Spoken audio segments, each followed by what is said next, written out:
It's so good to be back. Shabbat shalom, everyone. Recently, I've become obsessed with the reality show Alone. Have you seen it? The premise is that 10 intensive survivalists get dropped into the wilds of Mongolia or Alaska or Patagonia or the Arctic Circle with just the clothes on their back, 10 tools, and camera gear to document their experience. It's unreal. I mean, there's real ingenuity. These participants will build structures, log cabins, debris huts, these rudimentary shelters. They'll hunt with bows and arrows. They are surviving by the grit of their teeth. It's amazing to watch. There's also quite a lot of suffering. There's a lot of freezing cold nights, shivering in sleeping bags. There's a lot of starvation, of hunger, of not being able to catch the food that they need in the time that they need it. There's a lot of loneliness. It's called Alone for a reason. A lot of difficulty. And what's so interesting to me about this show is that every single season, there is at least one person who says the following: I'm miserable.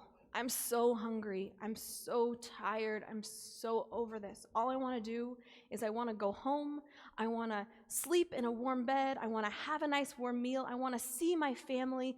I want to just be comfortable for once. But you know what? I am not a quitter. I am not going to quit. I am going to see this through. I will not quit. How do you understand that kind of ethos? How do we understand that? I'm actively miserable. What I am doing is making me more miserable. But I'm not going to do anything different. No. I said I was doing this. I am doing this. I am not a quitter. I watched this show on maternity leave, and I would marvel. Every season, I watch way too many seasons. We shouldn't talk about that. But every show, I was like, how is this possible? These are smart people. These are talented people. What is it? They're miserable. Why won't they just quit?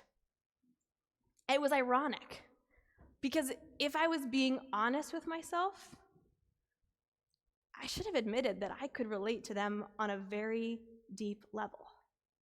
Because I had also signed up for an experience that I thought was going to be amazing, that turned out a little different than I had imagined.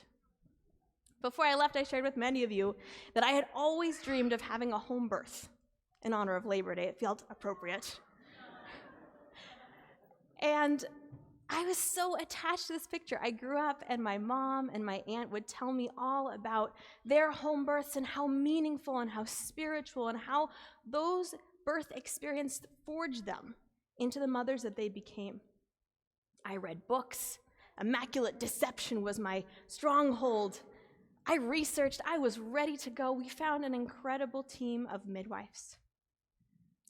And I was certain that that was my path. So certain, in fact, that when we took a birth class with our midwife team, and they said, just in case births don't always go the way you plan, just in case, we always advise you pack a hospital bag. I told Solomon, there will be no hospital bag in this house.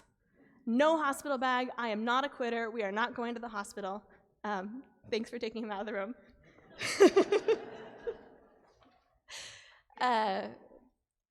In retrospect, I wish that not quitting had not been my highest priority. He started to come into the world, and I ended up being in labor at home for 8 days. It's as bad as it sounds. It was just like breathing into every contraction, just so intense. And unlike the books that I read and the stories that I heard, it was not a magical, wonderful, meaningful, spiritual, it just wasn't. I didn't feel at one with my body. I didn't feel like, wow, I'm so powerful. I'm bringing this baby into the world. It was just 8 long days. And the weird part is that the longer I was in labor, the more calcified became my determination. They would do checks and be like, okay, I'd be like, how are my vitals? Are my vitals good? Great. Are the baby's vitals good? Great, we're going. And there was just no thought about maybe this might not be the right path. It took literally 8 days for my husband, for our team to talk some sense into me. And by the time I acknowledged that maybe there might be something wrong and we may get it to the hospital, my only regret was that I had not gone sooner. I wished that I had been more flexible. When I was living in Israel years ago, I got to study with this incredible rabbi, Rabbi Dov Lyman. He's at Pardes, and he is such a fascinating guy. He grew up secular in Canada, went to the University of Saskatchewan where he studied English literature, and then he became a Baal Tshuva. He became ultra-Orthodox. He became super religious, studied to become a rabbi and a sofer, a sacred scribe, and moved to Israel where he built his life in the Haredi ultra-Orthodox community. Now, if you see him, he looks the part. He's got black and white clothes. He's got the long, wispy beard and the payas, the side curls on his hair.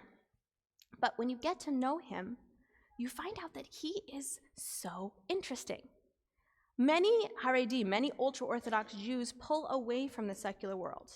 But Rabbi Lyman, he feels like there's a way to do both, to live in both worlds, not to have to choose between one or the other. His wife calls him a bridge person because he has a website and he surfs the internet and he has a subscription to the New York Review of Books. And more surprising than anything, he teaches how to write Torah to men and women at a pluralistic yeshiva in Israel. I'll never forget studying Torah with him. Every night we had him, he would bring incredibly beautiful mystical texts about how you write Torah and why you write the letters in particular ways, how to form the perfect lines to create the most meaning. He taught us that Torah can only be written with 2 instruments: a feather, usually a turkey feather, or a reed. Why? Feathers and reeds are inherently flexible. They thrive at the border of polar opposites, either between land and sky or land and water. That's why we use them to write Torah, because they remind us that true wisdom isn't rigid, it isn't stuck, it isn't polar. True wisdom is expansive and flexible and all-encompassing. All too often, we forget that. All too often, we become entrenched and trapped in our collective societal view that to be strong is to be decisive, is to be clear, is to have one way and to move forward in that way regardless. All too often, we associate flexibility with weakness. And that can create problems. I hear these stories all the time. You know, I went to college, I picked a major, and I got a job. I hate my job. But you know, I've invested this much time, I've done this much work, this is what I'm gonna do. I am not a quitter, I'm gonna keep with it. Or, you know, we fell in love a long time ago, but it's been kind of broken. And we've tried therapy, we've tried this, we've tried that, we've tried all these different things. It's not getting better, but you know, I made a commitment, I'm gonna see this through no matter what. Or I had this idea about how the world is, and I have evidence in front of me that directly contradicts what I think, but I refuse to acknowledge it because to do that it would make me release everything that I know. I'm not doing that. I'm not going to quit. And every time we cling to not quitting, every time we're so determined, that can sometimes create problems. Now, to be fair, you're probably sitting there thinking, hold on. Sometimes determination to do something is essential. Sometimes it takes grit to make it through life's difficult experiences. Not everything is going to be easy or fun. Sometimes tenacity is important. So how do I know? How do I know whether this is a moment that takes buckling down and doing what's in front of me, or whether this is a moment where I should say, like, maybe this is one of those experiences that's better let go along the road? Economist Steve Levitt, who you probably have heard of as one of the authors of Freakonomics, had exactly this question. He decided to do a study of people who were thinking about maybe making a change, maybe quitting something that had been central to their lives. So he invited them, all 20,000 plus, to go online and flip a virtual coin. The rules were simple. If you flip a heads, you should quit. Quit the job, move houses, break up, make the change. If you flip a tails, maintain the status quo, double down, do more of what you've been doing. Don't quit, do not make a change at all costs. 6 months later, he and his team reached back out to all the participants. They had one simple question. How happy are you? Are you glad you did what you did? And what's so interesting is that he found that for those people who were making that change, they were overall more satisfied with their lives, more happy, more grateful 6 months later than the people who did not make the change. His takeaway was, quote, admonitions such as winners never quit and quitters never win, while well-meaning, may actually be extremely poor advice.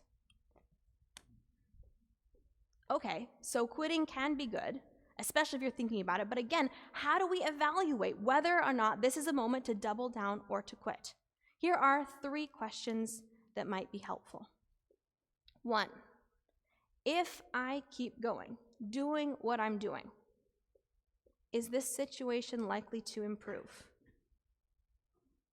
2, if I keep doing what I'm doing, will this make my life, my family's life, or the world a better place? 3, why am I so committed to this right now? And if the answer to that last question is because, no good. If the answer to that question is because I am not a quitter, it might be time to reevaluate. I am, in retrospect, so grateful that in the craziness of those 8 days, my husband had the wherewithal to ask me those questions. And I have to say, I've never loved a hospital more. Epidurals are godsends. Go for it. And that moment when Ender was born, there's nothing like it. Here we are in the high holiday season. This is the time of year where we start to think about, how can I optimize my life? How can I do what I do better? But sometimes the season of repentance invites us to ask a different question.